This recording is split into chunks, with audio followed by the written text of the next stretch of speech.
ஒரு 5 வருஷத்துக்கு முன்னாடியே வந்து ஒரு டார்கெட்டை வந்து அச்சீவ் பண்ணிட்டோம். ஆனால் அது வந்து இப்போ கொஞ்சம் பதற்றத்தையும் அப்படியே ஒரு ஆங்ஸைட்டியையும் வந்து கொண்டு வருது. அது என்னன்னு பார்த்தீங்கன்னா எத்தனால் அப்படிங்கிறது பார்த்தீங்கன்னா நம்ம கரும்பு, மக்காச்சோளம் இந்த மாதிரி விவசாய பொருட்கள்லேருந்து கிடைக்கக்கூடிய அம்சம் தான் வந்து எத்தனால். 2000க்கு டைம் ட்ராவல் பண்ண மாதிரி இருக்கும் இல்லையா, அந்த மாதிரி ஒரு சிச்சுவேஷன் தான் எத்தனால் வந்து அதிகப்படுத்த வரும். இப்போ E20 விடுங்க, இப்போ E25 வரப்போகுது அப்படின்னு சொல்லி மத்திய அமைச்சர் சொல்லியிருக்காரு. எத்தனால் வந்து ஒரு லோ கார்பன் எமிஷன் கொண்ட ஒரு விஷயம், அதாவது சுற்றுச்சூழலுக்கு செமையான ஒரு சூப்பரான அம்சங்க. அது மாதிரி ஒரு முக்கியமான விஷயம், க்ரூட் ஆயில்னு ஒருத்தனை மறந்துட்டோம் பார்த்தீங்களா. ஆக்சுவலாக டீசல் பெட்ரோல்னாலே அவன் தான். க்ரூட் ஆயிலிருந்து எவ்வளவோ விஷயம் வந்து எடுப்பாங்க. அதில் டீசலுக்கும் பெட்ரோலுக்கும் அவ்வளோ டிமாண்டு. அது மாதிரி இப்போ நீங்கள் வண்டிக்கு வந்து பைக்குக்கு பெட்ரோல் போட போகிறீங்க அப்படின்னு வைங்களேன். இப்போ உதாரணத்துக்கு ஐஓசியில் போனீங்க அப்படின்னா, அது இந்தியன் ஆயில் கார்பரேஷன் போனீங்கன்னா XP95 பெட்ரோல் தான் உங்களுக்கு போடுவாங்க. அதுக்கு பதிலாக நீங்கள் XP100 ரிசர்ச் ஆக்டேன் இருக்கிற மாதிரி, RON இருக்கிற மாதிரி நீங்கள் பெட்ரோல் போட்டிங்கன்னா அதில் வந்து எத்தனால் கம்மியாக இருக்கும். ஸோ அது என்ன கொஞ்சம் விலை அதிகமாக இருக்கும், ஆனால் அது என்ஜினுக்கும் அந்த ஸ்மூத்னஸுக்கும் செமையான ஒரு விஷயம்.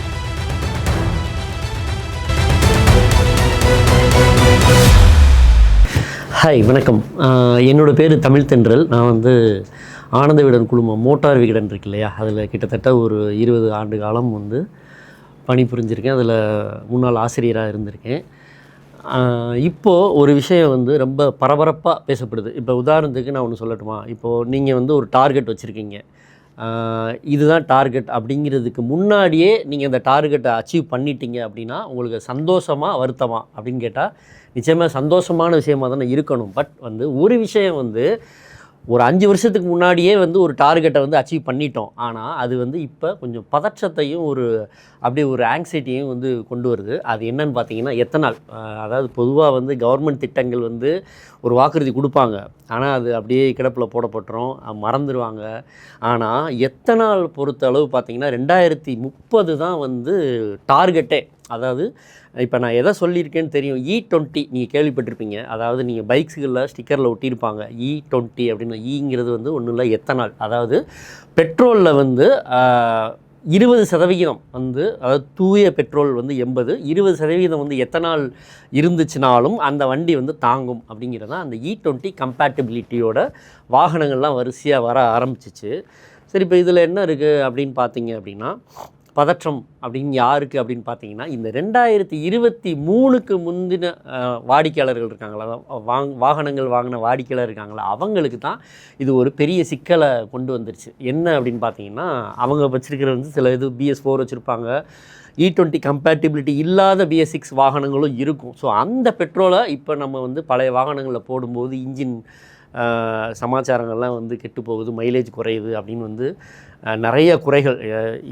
பார்த்திங்கன்னா என்னுடைய நண்பர் ஒருவரே பார்த்திங்கன்னா அற்புதமான ஒரு கார் வச்சுருக்காரு. அவர் வந்து இதுக்கு முன்னாடி வந்து ஹைவேஸில் 24 வரையும் தந்துக்கிட்டு இருந்துச்சு அப்படின்னு சொன்னார். பட் இப்போ அவருக்கு 14, 15 தாண்டதே வந்து பெரிய சிரமமாக இருக்குது அப்படின்னு சொன்னார். அதுக்கு காரணம் நிச்சயமாக இந்த E20 பெட்ரோல் தான் அப்படின்னு நான் சொல்லுவேன். அதுக்கப்புறம் நீங்கள் இப்போ ஒரு பைக் வச்சுருந்தீங்கன்னு வைங்களேன், சம்மந்தமில்லாத சில இன்ஜின் நாய்ஸ் வந்து கேட்கும். ஏதோ செயின் சரியில்லையோ அப்படின்னு நான் ஒரு பைக்கில் போயிட்டு இருந்தேன். பார்த்திங்கன்னா அது திடீர்னு ஏதோ செயின் நாய்ஸ் மாதிரி கேட்டுச்சு.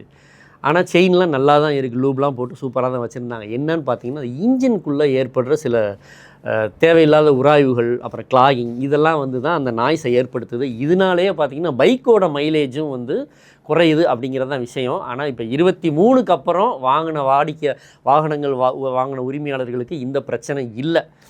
சரி, இப்போ வந்து நான் விஷயத்துக்கு வரேன். அப்போ எத்தனால் வந்து நல்லதா கெட்டதா அப்படின்னு வந்து நிறைய பேர் வந்து சொல்கிறாங்க. ஓப்பனாக சொல்லணும் அப்படின்னா, நம்ம இந்திய பொருளாதாரத்துக்கு ஒப்பிடும்போது எத்தனால் வந்து செமையான ஒரு வரவேற்கத்தக்க விஷயம்.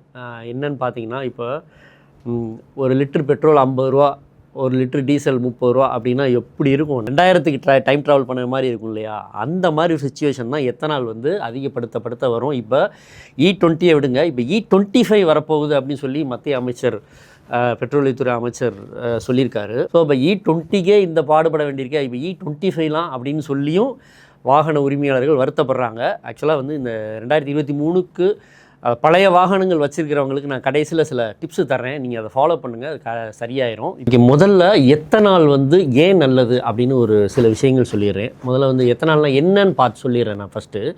எத்தனால் அப்படிங்கிறது பார்த்திங்கன்னா நம்ம கரும்பு, மக்காச்சோளம் இந்த மாதிரி விவசாய பொருட்கள்லேருந்து கிடைக்கக்கூடிய அம்சம் தான் வந்து எத்தனால். மக்காச்சோளம் நம்ம ஊருக்கு பெருசாக இது இல்லை, பட் வந்து இந்தியா அப்படின்னாலே கரும்பு தான்.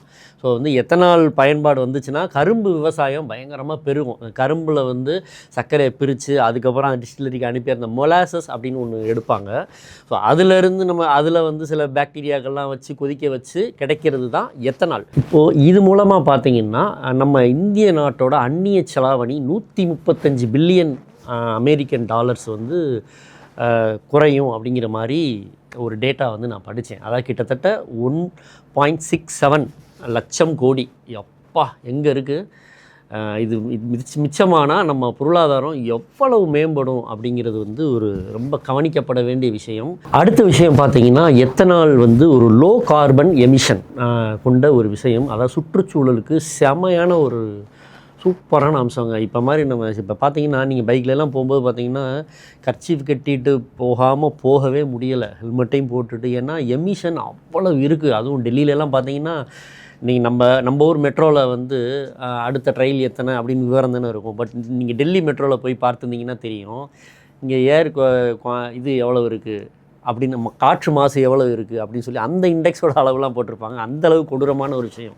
ஸோ அப்போ எத்தனால் எரிபொருள் வந்துச்சு அப்படின்னா கிட்டத்தட்ட பார்த்திங்கன்னா 851 லட்சம் டன் வந்து கார்பன் எமிஷன் குறையும் அப்படிங்கிற மாதிரி ஒரு புள்ளி விவரம் சொல்லுது. அப்போ எவ்வளோ சூப்பரான ஒரு விஷயம் பாருங்கள். அது மாதிரி நம்ம வண்டியிலேருந்து வெளிவர்ற அந்த CO2 இருக்குல்ல, அதை வந்து தாவரங்களும் மரங்களும் வந்து உள்வாங்கி கொள்றதுனால அது வந்து இன்னும் சுற்றுச்சூழலுக்கு இன்னும் வந்து ஒரு ஆரோக்கியமான விஷயம் வந்து நடக்கும். ஒரு நல்ல சுற்றுச்சூழலுக்கு ஆரோக்கியமான விஷயம் எதனால் நடந்தால் என்ன, அது எத்தனாலாக இருந்தால் இன்னும் வந்து செமையாக இருக்கும். அது மாதிரி ஒரு முக்கியமான விஷயம், க்ரூட் ஆயில்னு ஒருத்தனை மறந்துட்டோம் பார்த்தீங்களா. ஆக்சுவலாக டீசல் பெட்ரோல்னாலே அவன் தான். க்ரூட் ஆயிலிருந்து எவ்வளவோ விஷயம் வந்து எடுப்பாங்க.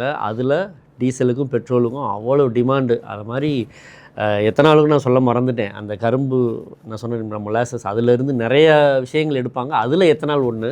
ஸோ இப்போ க்ரூட் ஆயிலுக்கு வந்துடுறேன். கிட்டத்தட்ட பார்த்திங்கன்னா அதாவது க்ரூட் ஆயிலோட இறக்குமதி அளவு பார்த்திங்கன்னா 283 லட்சம் மெட்ரிக் டன் அளவு வந்து நம்ம அப்படியே வந்து இம்போர்ட்டை வந்து ரீப்ளேஸ் பண்ணிக்கலாம். இதனால் செலவு பார்த்திங்கன்னா பயங்கர லட்சம் டாலர்கள். அது எவ்வளோன்னு எனக்கு கணக்கு தெரியல.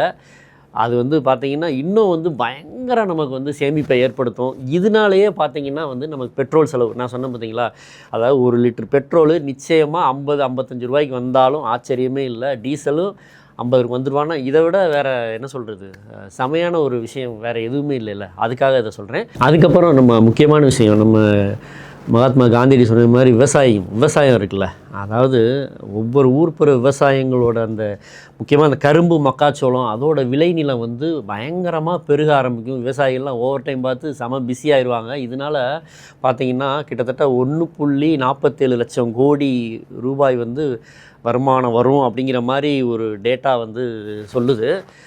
விவசாயிகள் வாழ்வாதாரம் பெருகுனா அதை விட வேறு ஹாப்பி எதுவுமே இல்லை. ஸோ எத்தனாலில் வந்து இவ்வளவு நன்மைகள் வந்து கொட்டி கிடக்கு அப்படிங்கிறதுக்காக இதை சொல்கிறேன். ஸோ இப்போ வந்து ஆட்டோமொபைல் நிறுவனங்களும் பார்த்திங்கன்னா அப்படியே வந்து என்ன சொல்கிறது, E20 கம்பேட்டிபிலிட்டிக்கு அடுத்து E25 வந்துடும்.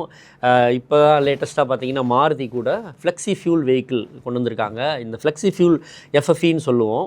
இந்த ஃப்ளெக்ஸி ஃபியூல் வெஹிக்கிள் பார்த்திங்கன்னா E80லையும் இது வந்து நம்ம வண்டி எந்த பிரச்சனையும் இல்லாமல் ஓடும் அப்படிங்கிறதான். வேகனார் வந்து வந்திருக்கு, இன்னும் விற்பனைக்கு வரலை. அது மாதிரி இதில் ஒரு நிறுவனத்தை பாராட்டலாம். என்னென்னா யமஹா 2022 நினைக்கிறேன், சாரி வருஷம் ஞாபகம் இல்லை. ஆனால் அவங்க தான் வந்து முதலாக வந்து யமஹாவில் FZX அப்புறம் வந்து R15 V4 இந்த 2 பைக்கையும் வந்து E20 வந்து முதல்லே கொண்டு வந்துட்டாங்க. இது மாதிரி இன்னும் வந்து ஆட்டோமொபைல் நிறுவனங்கள் வந்து வரிசையாக வந்து வண்டிகளை வந்து இறக்குமதி பண்ணிக்கிட்டே இருப்பாங்க. ஓகே, இப்போது நான் வந்து விஷயத்துக்கு வந்துடுறேன். சரி, என்கிட்ட இதை விடுப்பா, பழைய வண்டி தான் இருக்குது, இப்போ நான் இது என்ன பண்ணணும். இப்போ சமீபத்தில் ஒரு சம்பவம், ஆக்சுவலாக என் நண்பர் ஒருத்தர் ஒரு 2 வீலர் அதாவது ஸ்கூட்டர் வச்சுருந்தார். வண்டி பேரே சொல்லிடுறேன் என்ன இருக்குது, டிவிஎஸ் ஜூபிட்டரு. ஆக்சுவலாக இது E20 கம்பேட்டிபிலிட்டி இல்லாத கொஞ்சம் பழைய மாடல். திடீர்னு அவர் வண்டியில் பார்த்தீங்கன்னா ஒரு அடைப்பு ஏற்பட்டு நடு ரோட்டில் அப்படியே நின்றுட்டார். அப்புறம் என்னன்னு பார்த்தீங்கன்னா ஏதாவது சின்ன சமாச்சாரமாக இருக்கும் அப்படின்னு பார்த்தா அதில் அந்த த்ராட்டில் பாடி அப்படின்னு ஒரு சென்சார் டோட்டலாக காலி ஆயிடுச்சு. இதோட விலை பார்த்தீங்கன்னா 6800 அந்த சின்ன ஸ்கூட்டரில் இருக்க என்ஜினோட பகுதி. இப்போ இது என்ன அப்படின்னு பார்த்ததில் இந்த E20 பெட்ரோல் தான் காரணம் அப்படிங்கிற மாதிரி மெக்கானிக்ஸ்லாம் சொல்லியிருக்காங்க. ஸோ இப்போ இது மாதிரி நம்மளுக்கு வண்டியிலையும் வந்து சில பிரச்சனைகள் வராமல் இருக்கணும் அப்படின்னா நான் ஒரு சில 5 டிப்ஸு சொல்கிறேன். ஃபஸ்ட்டு வந்து நம்ம பழைய வாகனங்களில் வந்து இந்த ரப்பரு ஹோஸ் இதெல்லாம் வந்து பழைய ஸ்டைலில் வந்து இருக்கும். ஸோ அது வந்து நீங்கள் E20 பெட்ரோல் போடும்போது கொஞ்சம் அரிப்பை ஏற்படுத்திடும். ஸோ அதனால பார்த்தீங்கன்னா நல்ல மெக்கானிக்கை வச்சு இந்த ஃபியூல் லைன், அதாவது முக்கியமாக வந்து ஃபியூல் லைன்ஸ் இருக்குல்ல, அதை வந்து நீங்கள் வந்து கொஞ்சம் அடைப்புகள்லாம் வந்து எடுத்துடணும். அடிக்கடி கார்பரேட்டரை வந்து சுத்தம் பண்ணிடுங்க. முக்கியமாக வந்து சில டெக்னிக்கலாக சொல்லணும் அப்படின்னு வைங்களேன், நியோப்ரின், வீட்டான், அப்புறம் வந்து டெஃப்லான் லைன், இந்த மாதிரி சில சமாச்சாரம் இருக்குது. இதை வந்து இந்த பாகங்களை மட்டும் கொஞ்சம் அப்படி ரீப்ளேஸ் பண்ணிட்டீங்கன்னா அதுவும் நல்ல மெக்கானிக்கை வச்சு இதை ரீப்ளேஸ் பண்ணி பாருங்கள். இது ஒரு நல்ல விஷயம். அப்புறம் எத்தனால் வந்து தண்ணீரை உறிஞ்சுற தன்மை கொண்டது. ஸோ அதனால இதோட என்ன சொல்கிறது, மெல்ட்டிங் பாயிண்ட்டும் அதிகம். ஸோ இதனால் என்ன ஆகும் அப்படின்னு பார்த்தீங்கன்னா உள்ளே வந்து சில அரிப்புகளை வந்து ஏற்படுத்திடும். அது நான் சொன்ன மாதிரி ஃபியூல் லைன்ஸு முக்கியமாக வந்து அதாவது டேங்க்லேருந்து கார்பரேட்டருக்கு போகிற அந்த லைன் இருக்குல்ல, அங்கே வந்து கிளாகிங் வந்து ஏற்படுத்திடும். ஸோ அதனால அங்கே அடிக்கடி வந்து சுத்தப்படுத்திடுறது ரொம்ப நல்லது. இது ஒரு விஷயம். இதனால தான் பார்த்தீங்கன்னா உங்கள் என்ஜின் வந்து மிஸ்ஃபயர் ஆகுறது மாதிரி, அப்புறம் சம்மந்தம் இல்லாமல் சவுண்டு வரும், அப்புறம் நீங்கள் கரெக்டான கியரில் போயிருப்பீங்க அது வந்து வேறு மாதிரி ஒரு ரியாக்ட் பண்ணும். இந்த மாதிரி விஷயங்கள்லாம் இந்த E20னால் நடக்குது அப்படிங்கிறது தான் கவனிக்கப்பட வேண்டிய விஷயம். ஆனால் இதை வந்து நான் சொன்ன மாதிரி இந்த ஃபியூல் லைன்ஸ்லாம் கொஞ்சம் க்ளீன் பண்ணிட்டீங்க அப்படின்னு வைங்களேன், கொஞ்சம் சரியாயிரும். அதுக்கப்புறம் 3வது விஷயம் என்னென்னா, நம்ம இப்போ வந்து அடிட்டிவ்ஸ்னு ஒன்று கொடுக்குறாங்க. ஸோ வந்து இது வந்து நீங்கள் ஆட்டோமொபைல் கடைகள்லேயே வந்து பார்த்தீங்கன்னா எத்தனால் அடிட்டிவ்ஸ் அப்படின்னே கேட்டு பாருங்கள், EA அப்படின்னே சொல்லுவாங்க. இது வந்து சாச்சேலையும் இருக்குது. இப்போ சில பார்த்தீங்கன்னா இந்த சில பெட்ரோல் பங்க்ஸ்லேயே பார்த்தீங்கன்னா சாட்சியிலேயே தராங்க, குட்டி பாக்கெட்டில் 15 ரூபா அப்படின்னு சொல்லிட்டு.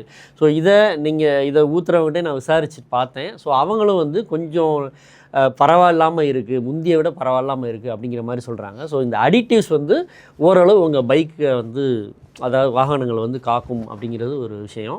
இந்த அடிட்டிவ்ஸ் என்ன பண்ணும் அப்படின்னா, சில பேர் பயப்படுவாங்க, பட் பயப்பட தேவையில்லை. என்னென்னா இந்த அடிட்டிவ்ஸ் வந்து தண்ணீர் வந்து உள்ள என்ஜினுக்குள்ளே போகிறத, அந்த ஃபியூல் லைனுக்குள்ளே போகிறதெல்லாம் தடுத்து இந்த அரிப்பை ஏற்படுத்தி அந்த கடன்னு அந்த சவுண்டெல்லாம் வரும் சில பேருக்கு. அதாவது மிஸ்ஃபயர், என்ஜின் வந்து மிஸ்ஃபயர் ஆகாமல், அதாவது பெட்ரோலும் ஃபியூலும் அந்த எரியூட்டப்படும் தன்மை வந்து தப்பாக நடக்காமல் பார்த்துக்கிடும் சில அடிட்டிவ்ஸு. ஸோ அதனால் அடிட்டிவ்ஸ் வந்து நல்ல விஷயந்தான். அது மாதிரி இப்போ நீங்கள் வண்டிக்கு வந்து பைக்குக்கு பெட்ரோல் போட போகிறீங்க அப்படின்னு வைங்களேன். இப்போ உதாரணத்துக்கு ஐஓசியில் போனீங்க அப்படின்னா, அது இந்தியன் ஆயில் கார்பரேஷன் போனீங்கன்னா XP95 பெட்ரோல் தான் உங்களுக்கு போடுவாங்க. அதுக்கு பதிலாக நீங்கள் XP100 ரிசர்ச் ஆக்டேன் இருக்கிற மாதிரி, RON இருக்கிற மாதிரி நீங்கள் பெட்ரோல் போட்டிங்கன்னா அதில் வந்து எத்தனால் கம்மியாக இருக்கும். ஸோ அது என்ன கொஞ்சம் விலை அதிகமாக இருக்கும், ஆனால் அது என்ஜினுக்கும் அந்த ஸ்மூத்னஸுக்கும் செமையான ஒரு விஷயம். அது மாதிரி ஐஓசியில் வந்து XP100 மாதிரி HPCLயில் போனீங்கன்னா பவர் பெட்ரோல் வந்து நீங்கள் பயன்படுத்தலாம். அதுவும் வந்து கொஞ்சம் நல்லாயிருக்கும். பவர் 100 அதுவும் நல்லாயிருக்கும்.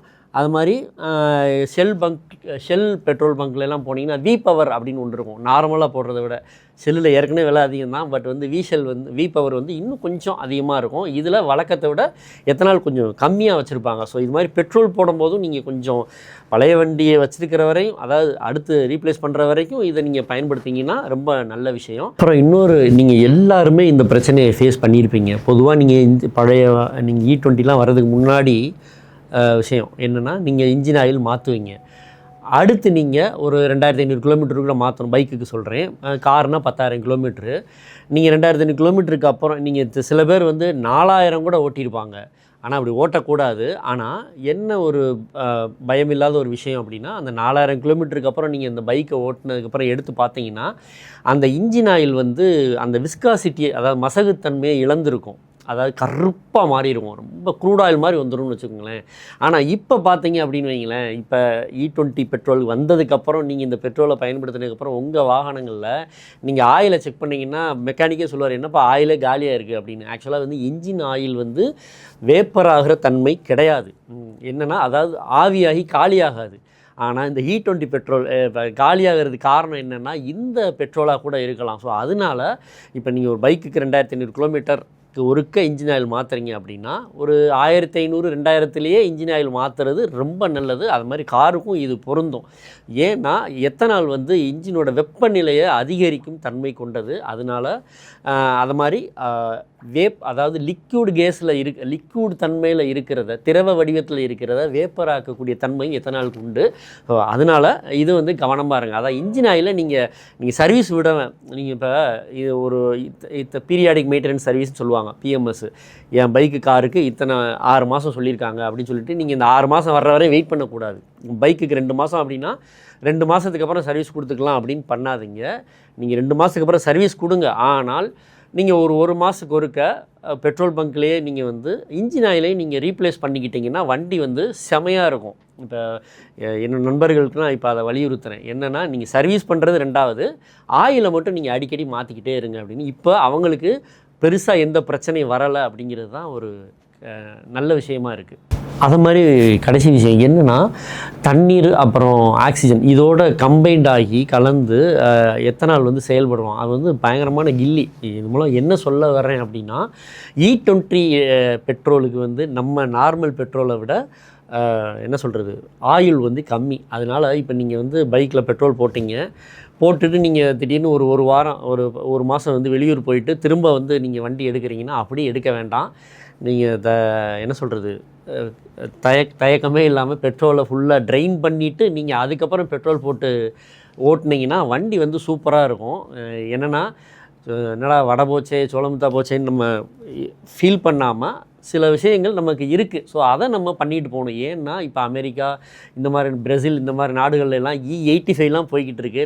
இப்போ E25க்கே நம்ம முக்கிக்கிட்டு சண்டை போட்டுக்கிட்டு இருக்கோம். ஆனால் எத்தனால் வர்றது ரொம்பவே நல்லது. ஸோ பழைய வாகன உரிமையாளர்கள் கொஞ்சம் அட்ஜஸ்ட் பண்ணிவிட்டு இதெல்லாம் பண்ணிங்கன்னா நம்ம வண்டியும் செமையாக இருக்கும், நம்ம பர்ஸும் வந்து பாதுகாக்கப்படும். இப்போ உதாரணத்துக்கு 2013, 14 காலகட்டங்கள்லாம் நம்ம எத்தனால் வந்து பார்த்திங்கன்னா கிட்டத்தட்ட 2% தான் யூஸ் பண்ணிக்கிட்டு இருந்தாங்க. ஆனால் இப்போது எவ்வளோ வந்திருக்குன்னா 13. ஆக்சுவலாக மோட்டார் வீடன் இருக்கிறப்ப நான் ஒரு சர்வே எடுத்தேன். என்னென்னா எல்லா பெட்ரோல் பங்குகள்லையும் எத்தனை பர்சன்டேஜ் அது அப்படி எத்தனால் கலக்குறாங்க அப்படின்னு சொல்லி ஒரு இது மாதிரி எடுத்தேன். அதில் வந்து பார்த்திங்கன்னா நயரா அதிகமாக இருந்துச்சு, ஐஓசியும் இருந்துச்சு, எல்லாமே அதிகமாக தான் இருந்துச்சு.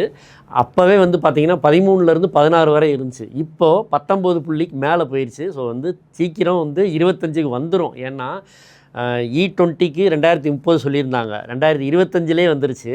ஸோ இப்போ E25 தான். ஸோ அதனால் சொல்ல முடியாது, இந்த வீடியோ முடிகிறதுக்குள்ளே கூட E25 வந்தாலும் வரலாம். அது எல்லாத்துக்குமே தயாராக இருப்போம். இப்போ வந்து சில பேர் என்கிட்ட கேட்டாங்க, சரி எத்தனை நாள் தான் கூட்டிட்டிங்களேப்பா, அப்புறம் வந்து பெட்ரோல் விலை ஏன்டா குறைக்க மாட்டேறீங்க. ஆனால் நம்ம ஒரு விஷயம் கவனிச்சிருக்கணும். என்னென்னா முந்திலாம் நான் வந்து பெட்ரோல் போடுவேன், டெய்லி ₹1 கூட்டிக்கிட்டே இருப்பாங்க. அது ஒரு காலகட்டம்லாம் இருந்தது. இப்போ அதனாலே என்ன பார்த்தீங்கன்னா பெட்ரோல் பங்கில் கூட்டம் அள்ளி எடுக்கும். ஏதோ நாளைக்கு உலகமே அழிய போகிறது மாதிரி இன்றைக்கே பெட்ரோலை போட்டு நிரப்பிடுவோம்டா அப்படின்னு சொல்லிட்டு பெட்ரோலை போட்டிருப்பாங்க. பட் இப்போ பார்த்தீங்கன்னா கிட்டத்தட்ட பெட்ரோல் விலை ஏறியே வந்து எத்தனை வருஷம் இருக்குன்னு சொல்லுங்களேன். ஏன் அப்படின்னா காரணம் வந்து இந்த E20 தான். இன்னும் வந்து E25, E30 வந்தால் தான் வந்து பெட்ரோல் டீசல் விலை குறையும். ஏன்னா ஒருத்தர் கேட்டிருந்தார், ஒரு வாசகர் கேட்டிருந்தார், ஏன்னா E20 தான் வந்துச்சு, ஏன்டா பெட்ரோல் டீசல் விலையை குறைக்க மாட்டேறீங்கன்னு. அது இன்னும் கொஞ்சம் எத்தனை நாள் அதிகப்படுத்தினா பெட்ரோல் விலையை குறைப்பாங்க அப்படின்னு நினைக்கிறேன்.